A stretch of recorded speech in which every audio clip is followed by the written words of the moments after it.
Hello, my dear students. I hope you all are enjoying this chapter. This is interesting chapter. Now you have also came to know about main leaders who are there, which you see them in news. Now you know who they really are, right? So this is an interesting chapter because in day-to-day life we keep hearing things of polity. So civics is a very interesting branch of SST. Today we'll do power and function of parliament. हमने जैसे speaker के देखे थे, speaker क्यों elect होता है, वैसे ही हम अब देखेंगे powers and functions of parliament कि आखिर बनी क्यों है ये पार्लियामेंट। तो आपके बुक में ऐसे है, पहले तो कलेक्टिवली बता दिया है ऐसा ऐसे पावर्स हैं पार्लियामेंट के, फिर सेपरेटली बताया है कि लोकसभा के पावर्स क्या है, राज्यसभा के पावर्स क्या हैं। तो हम भी वैसे ही पढ़ेंगे। एग्जाम में जिसका क्वेश्चन पूछा जाए आपको वही लिखना है। Okay, if it said write the powers of parliament, you will write the first thing which we are going to do. If they ask about Lok Sabha, then you write that, and if there Rajya Sabha's power is asked, you will write that.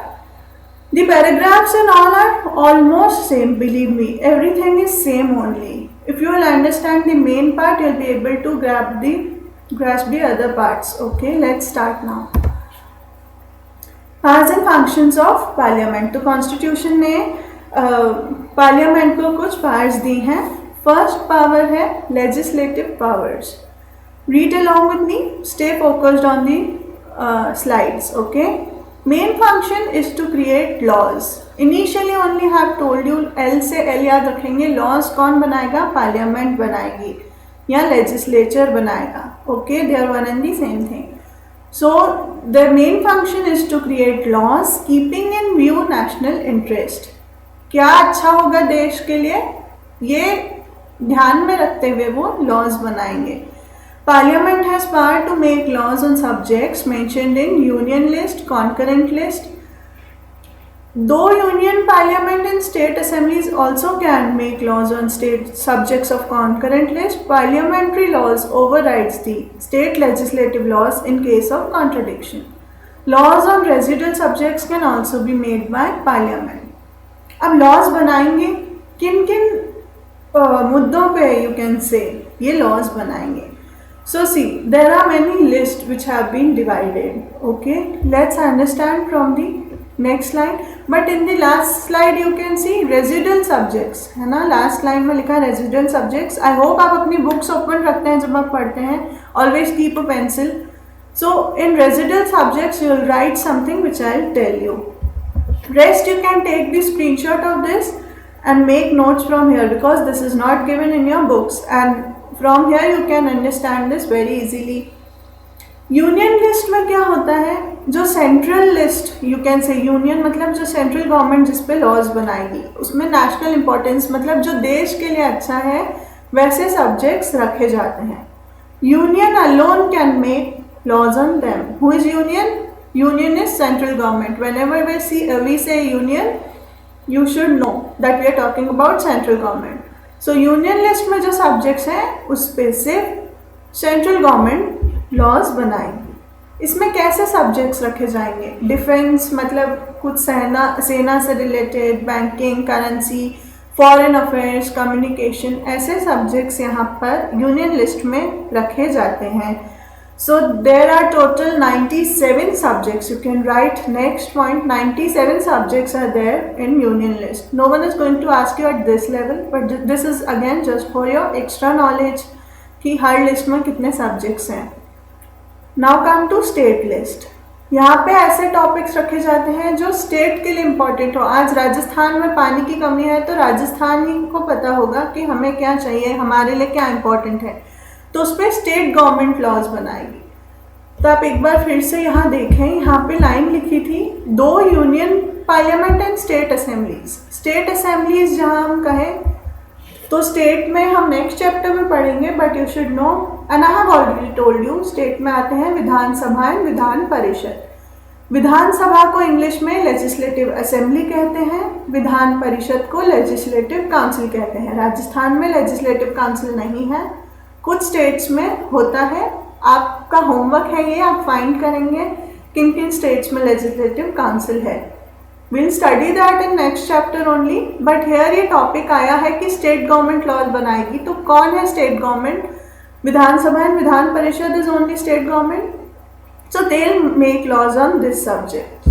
कैसे subjects आते हैं इसमें? Police, trade, commerce, agriculture, irrigation, ऐसे subjects है ना, जो state के लिए, स्टेट के पॉइंट ऑफ व्यू से हमारा कैसे चलेगी स्टेट, उस पे स्टेट लिस्ट में सब्जेक्ट्स दिए गए हैं। In total there are 66 subjects in state list. This is again for your extra knowledge. Now comes the concurrent list. यहाँ पे कॉमन इंटरेस्ट के सब्जेक्ट्स होते हैं जो नेशनल लेवल के पॉइंट ऑफ व्यू से भी इम्पोर्टेंट है, देश के लिए भी और स्टेट के लिए भी। तो इन लिस्ट पे दोनों सेंट्रल गवर्नमेंट भी लॉज बना सकती है, स्टेट गवर्नमेंट भी बना सकती है। कई बार किसी स्टेट में ज़्यादा फॉरेस्ट होते हैं, वहाँ एजुकेशन, मैरिज, सीधी सब्जेक्ट्स यार एग्जाम्पल, ओके, अडॉप्शन, ये सब जो टॉपिक्स हैं वो दोनों के लिए इम्पोर्टेंट है, क्योंकि रहते तो आखिर लोग स्टेट में ही हैं। So what it is saying here is both can make laws on concurrent list. Now again you come to this slide and this paragraph. यहाँ पर बताया गया है concurrent list में सपोज पार्लियामेंट ने भी लॉ बनाया, स्टेट ने भी लॉ बनाया, क्योंकि दोनों बना सकते हैं as per constitution. You can write there are 47 such subjects. ये जो सब्जेक्ट्स हैं ऐसे 47 सब्जेक्ट्स हैं जो कॉन्करेंट लिस्ट में आते हैं। Okay, can make this point also just for your extra knowledge. तो कई बार कॉन्ट्रडिक्शन होता है, right? If you and I will discuss something, it may happen that our views contradict. So here also this can happen. State government wants something else, national government wants something else. So in case of contradiction, parliamentary laws यानी कि जो central government के laws हैं वही override करेंगे, उनके valid होंगे। State ने जो बनाया they will not be of any importance if there is a contradiction. So this is what we read here. Okay, these are the legislative powers of parliament. Here only I have explained you very nicely. When we will do this separately, as I have told you, there many things are same only. Okay, so I'll not explain you again there. Now come to next point. What is the next power of parliament? Power of amendment of constitution. See constituent assembly ने हमें constitution बना कर दिया। अब हमेशा तो एक जैसी दुनिया नहीं चलेगी, कुछ ना कुछ नया आता रहता है। So we have to amend the constitution as per the needs, as per जहाँ पर आप मूव कर रहे हैं, ऐसे हमें कहीं ना कहीं अमेंडमेंट करना पड़ता है कॉन्स्टिट्यूशन में। तो उसका पावर भी सेंट्रल गवर्नमेंट के पास है, यानी कि सेंट्रल लेजिस्लेचर के पास है, राइट? तो जब भी अमेंडमेंट बिल आएगा, यू नो, कभी भी स्टेट लेजिस्लेचर में नहीं आएगा। इनिशिएशन उसका स्टेट लेजिस्लेचर में, यानी कि विधानसभा, विधान परिषद कभी नहीं कहेगा हमें कॉन्स्टिट्यूशन में अमेंडमेंट करना है, नेवर। ओनली यहाँ पर ही ये बिल इनिशिएट हो सकता है सेंट्रल गवर्नमेंट में। Please read along and then we'll see if there is something more you can know. Parliament has got significant powers in relation to amendment of constitution. A bill can be initiated in either house of parliament but not in legislative assembly. This is important. Okay, legislative assembly किसका दूसरा नाम है? विधानसभा का। वहाँ पर कभी भी ये बिल इनिशिएट नहीं होगा। Okay, in most part of the constitution, amendment can be made by simple majority or two-third majority of both houses separately. There are some situations where consent of at least half of the state legislature is also essential. तो usually तो amendment Rajya Sabha Lok Sabha मिलकर कर लेते हैं अपनी majority से, but some cases आते हैं जहाँ पर स्टेट लेजिस्लेचर का भी कंसेंट चाहिए होता है। See this word, consent is required. Initiation कभी भी स्टेट में नहीं होगा अमेंडमेंट बिल का। सम केसेस में इनकी परमिशन भी चाहिए होती है। वो केसेस कौन से होते हैं? जहाँ पर फेडरल स्ट्रक्चर में चेंजेस हों। Now you should know what is federal structure. Federal structure का मतलब है कि पावर हमेशा डिवाइडेड है। Central government have their own powers, state government have their own powers, right? And Zila Parishad, Panchayati Raj have their own powers. So this is federation. The division of power is called federation.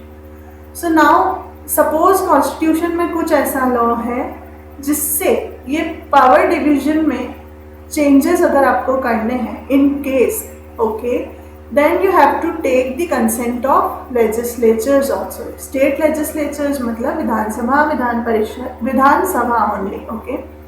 वहीं पे तब उनकी voting होगी, अगर वो वहाँ से भी पास हुआ तभी वो अमेंडमेंट बिल जो है लॉ बनेगा, एल्स नो। अगर फेडरल स्ट्रक्चर से रिलेटेड मैटर नहीं है तो Lok Sabha and Rajya Sabha can do what ever they want. As such, they can contest the voting on that subject, and if that passes, the bill becomes law. Okay, so this is the power of amendment in constitution which have been given to central government या central legislature. Now next is financial powers. तो जो bills, budgets आते हैं, budget session, you know, finance minister होता है, अभी निर्मला सीतारमण है, आपने देखा होगा बजट लेकर आई थी वो। तो जो भी बजट है लाने से पहले अप्रूव होता है पार्लियामेंट में। So this are the financial powers. और मैंने आपको मनी बिल के बारे में भी बताया था, वो भी कैसे पास होगा, ये सब फाइनेंशियल पावर्स में आते हैं लेजिस्लेचर के या पार्लियामेंट के, ओके। बिकॉज वो हमारा रिप्रेजेंटेशन कर रहे हैं, हमारे लिए पॉलिसीज लाएंगे, कैसी फाइनेंशियल पॉलिसीज लाएंगे, गवर्नमेंट का कैसा खर्चा होगा, कैसे उनको टैक्स जनरेट होगा, these all comes under financial matters and these are the powers of parliament, financial powers of parliament. You will give a read, this is self explanatory, I have already told you. Budget propose होगा तो पहले इनसे approve होता है parliament से, एक एक topic पे जहाँ जहाँ गवर्नमेंट का खर्चा होगा डिस्कशन होता है पार्लियामेंट में, तब जाके एक बजट बनता है और वो पास होता है, okay. Give it a read. Administrative powers. Parliamentary system has been set up by Indian constitution. So according to constitution, union executive cabinet is accountable to parliament, Lok Sabha in practice. हमने initially देखा था there are 3 branches of government, executive, legislative and judicial. So executive branch में जो ministers आते हैं, home ministers, finance minister, किसी भी department का मिनिस्टर है वो सब, और prime minister also, they all are accountable to Lok Sabha और पार्लियामेंट। उन्होंने कुछ भी गलत किया तो पार्लियामेंट में इसमें डिस्कशन होगा, they can criticise him, they can ask them questions, why you have done this. मतलब अकाउंटेबल होने का मतलब है you are answerable, you can't say that I will not answer you, I do whatever I want, no, you will have to answer to the parliament. So these are the administrative powers of parliament, okay. And also जैसे अगर कोई party जीती है parliament में, अगर उसकी majority नहीं है, यानी कि बहुत से आधी पार्लियामेंट के लोग उसके डिसीजंस को नहीं सपोर्ट कर रहे, तो पार्लियामेंट में नो कॉन्फिडेंस का वोट भी पास हो सकता है, okay. So you in every case cabinet ministers have to be answerable or accountable to the parliament, else they'll pass a no confidence motion, and if that motion passes, your party will fall down from power, okay. So this is all about administrative powers. I hope you have understood, okay. तो cabinet जब तक ही office में रहेगी जब तक उनके पास confidence है, majority है लोकसभा में, okay.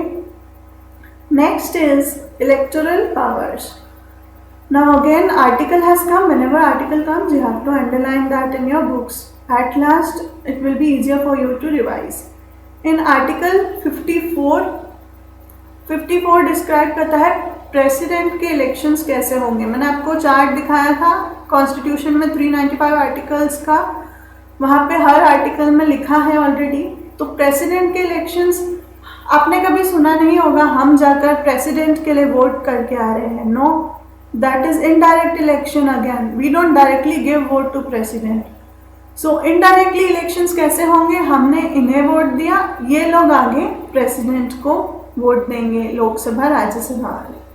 Okay, so article 54 mentions this only, and article 66, see here, tells us about the election and process of vice president. So president and vice president के elections indirectly होते हैं, हम जाके उन्हें वोट नहीं देते.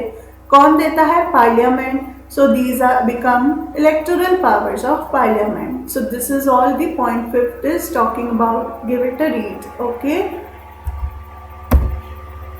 Now there are some miscellaneous powers also. Powers mentioned above holds above the Parliament hold some other powers too additionally. Okay. Both the houses can pass impeachment motion against president. What is impeachment motion? President कभी कुछ गलत काम करे, suppose constitution में जो ना लिखा हो, अपनी मर्जी से कुछ करे, ओके, उल्लंघन करे यू कैन से जब कॉन्स्टिट्यूशन का, तब हमें प्रेसिडेंट को भी हटाना का पावर है.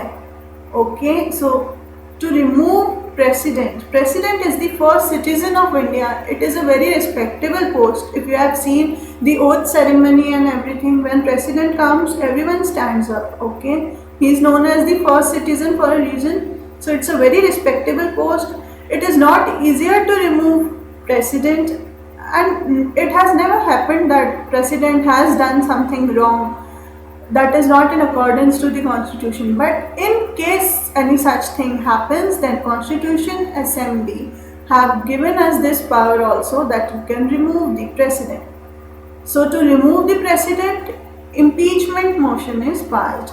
So whenever you hear this word, you should relate it. Okay.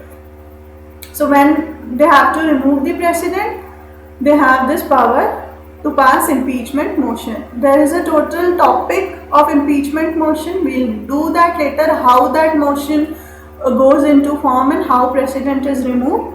We'll study that later. But right now you only have to remember the powers of Parliament. So this is the power of Parliament. Similarly, Judge of Supreme Court is also a very respectable position. Okay. Judiciary and legislature आपस में ज़्यादातर ऐसा नहीं होता कि एक दूसरे के काम में इंटरफेयर कर रहे हैं. ओके. बट देन टू, अगर जज ऑफ सुप्रीम कोर्ट भी कुछ रॉन्ग करे तो लेजिस्लेचर उसे भी सिमिलरली हटा सकती है. रॉन्ग क्या होगा? कुछ बहुत बड़ी गलती. ओके. मिसचीफ, रिश्वत या उल्लंघन of constitution, anything. Then constitution has given the power to parliament that they can remove the judge of Supreme Court or High Court also. Okay. So this motion can be passed by 2/3 majority. ये हम पूरा impeachment motion अगले topic में पढ़ेंगे जब आएगा. Okay, there only we'll read. The motion to remove vice president should also be approved by Lok Sabha. You all know vice president कौन होता है? Ex officio chairman of राज्य सभा. तो पहले राज्यसभा को पता लगेगा कि वाइस प्रेसिडेंट ने कुछ गलती की है, उनके साथ वो ज़्यादा है, इसीलिए इनिशिएट तो वो करेंगे. But if you want to remove vice president also, then you have to take the permission of Lok Sabha. Okay. It should be approved by Lok Sabha. So these are the miscellaneous powers that they can remove president, vice president, जजेस of high court, supreme court. See the next point. For effectiveness of emergency declared by president, approval of both houses is needed. President rule is exercisable for 6 months at a time, and still if there is a need, it can be extended up to 6 months. But for this, assent of both houses of parliament would be compulsory. Now what is emergency? Suppose in India कोई war होने वाला है ना? ऐसा हुआ भी है जब emergencies लगी हैं, कर्फ्यू लगे हैं. So that is called emergency. तो कई बार नेशनल इमरजेंसी भी लगती है. एंड अगर स्टेट में सपोज स्टेट गवर्नमेंट सही से काम नहीं कर रही, तो गवर्नर बता देगा कि लोग सही से काम नहीं कर रहे, कॉन्स्टिट्यूशन का उल्लंघन हो रहा है, तो वहाँ पर भी इमरजेंसी लग सकती है, जिसे स्टेट इमरजेंसी या प्रेसिडेंट रूल कहते हैं. We'll read about emergency also. Right now you should only understand that whenever that emergency is effective, you have to take permission again and again after 6 months from both the houses of parliament. Okay. Why this is so? During the time of Indira Gandhi, you know that you should read about that, you'll find it interesting. आपको सबको पता है president इतना powerful नहीं होता जितना prime minister होता है, और प्राइम मिनिस्टर के अंडर ही सारे मिनिस्टर्स आते हैं, उसकी ही एडवाइस पे काम करते हैं। तो उस टाइम पे इंदिरा गांधी ने पहले अपने कैबिनेट मिनिस्टर से साइन करा लिया, लोकसभा राज्यसभा से परमिशन बाद में ली, और देश में इमरजेंसी लगा दी। You can read about that on Google and everything. So that was wrong, that was the wrong use of power she did. Okay, so after that amendment happened in constitution by another government, Janata Party, and they brought this provision that now whenever president's rule is there, president's rule कहाँ लगेगा, state में, तब आपको permission लेनी पड़ेगी दोनों houses से। Okay, you can't just declare emergency. President always works on the advice of prime minister, and prime minister should not be that powerful that without the permission he is declaring emergency. Okay, so this is all about miscellaneous powers. We have, हमने ऊपर तौर पे parliament के parts देखे हैं, separately अब आपकी book में एक्सप्लेन किए हुए हैं, लोकसभा के अलग, राज्यसभा के अलग, बट ऑलमोस्ट ऐसे ही पैराग्राफ्स हैं, but then also we read about them in the next lecture. Till then, keep revising, okay? And I hope you all are underlining, and I hope you have done your homework of differences between Lok Sabha and Rajya Sabha. Okay? Be active, be curious. That's how you will enjoy the subject. Thank you, dear students.